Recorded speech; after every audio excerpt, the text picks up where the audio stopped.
Probably played at least one board game in your life. Think of your favorite board games. What is it that you like about them that you like better than the other games that you play? Did you know that game design is one of the jobs that artists can do? Well, let me introduce you to two board game artists.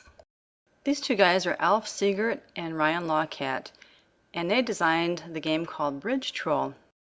All board games involve moving from one space to another on a game board to see who can get to the destination first.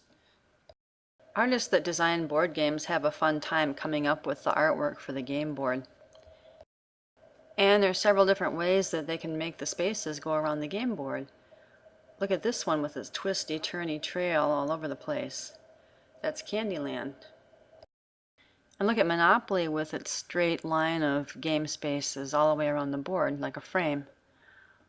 Or this one with all of its geometric shapes put together like a puzzle. To play Clue, you have to be the first one to figure out who committed the crime. And in Chutes and Ladders, you can get behind the other person by having to go down a long slide, or you can get ahead of them by being able to climb a long ladder. And this is a fun new way an artist came up with for drawing the game board for Chutes and Ladders. I'm showing you all of these game boards to give you some ideas, because for this project, you're going to get to design your own game board.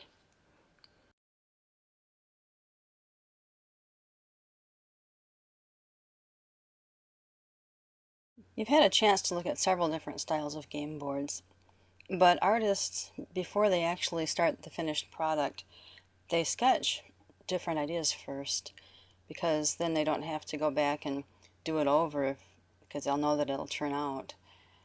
And so I'm sketching some ideas right now. I have this paper folded in half, and so that's going to give me like 4 different areas that I can make a sketch for an idea for the game board. And my first idea is one where the game path is angled and goes around like that. And it's a good thing this isn't my final one, because you can see the mistakes that I'm making. But that's okay, because it is just a sketch.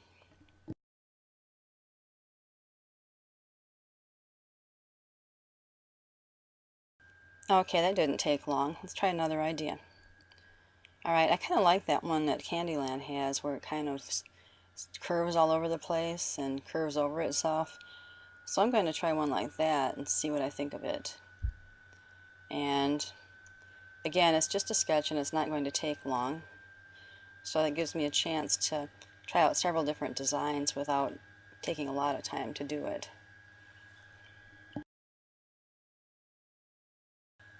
Okay, well that one is finished. Now I've got a couple of other surfaces I can come up with ideas and draw them on those surfaces too. So here's another idea. This is different from the other two. It's more like what you would see on a Monopoly board with the squares going around the outside.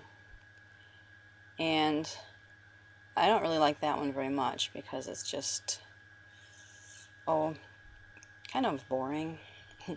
But those are 3 ideas that I could use.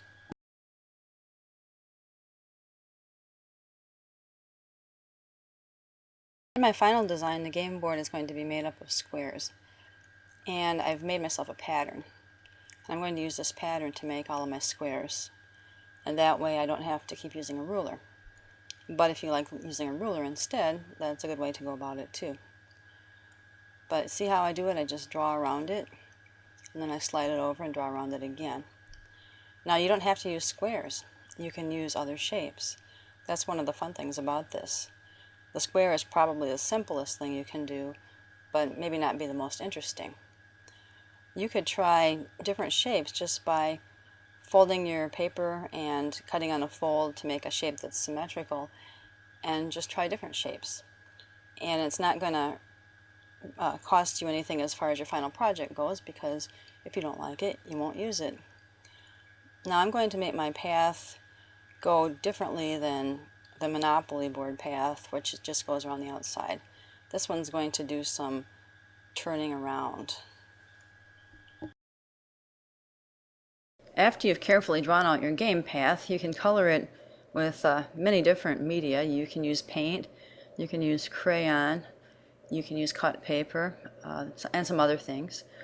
But if you decide to make a game spinner, then you want to make sure that all of the colors in the game board each match one of the colors in the spinner. Otherwise, you could use things like dice. Candyland has cards that you draw that show you where to move. And there's other things too, I'm sure, that maybe you can think up. One thing that I find is pretty efficient if I'm painting something like this is to try to paint all of the squares that are going to be a certain color before I go on to the next color. Doesn't mean I could never come back to the other color. And I also am very careful when I paint, because if you have a lot of messy edges, it sure doesn't make the game board look good. Alright, here's the basic game board, and here's a spinner that I made like a color wheel. But there's a lot of other like pictures and decorations that an artist would add when they decide what kind of a game they're going to be making. Another thing is to make it out of cut paper shapes. Basically, you make a pattern so that you have the shapes all the same, and you can make several patterns to have different kinds of shapes for different reasons, and you glue them securely on. But again, you're going to want to add some other things like some of these other game artists did to make it a lot more fun. Like Chutes and Ladders added all those children sliding and climbing, and Troll Bridge added things about trolls.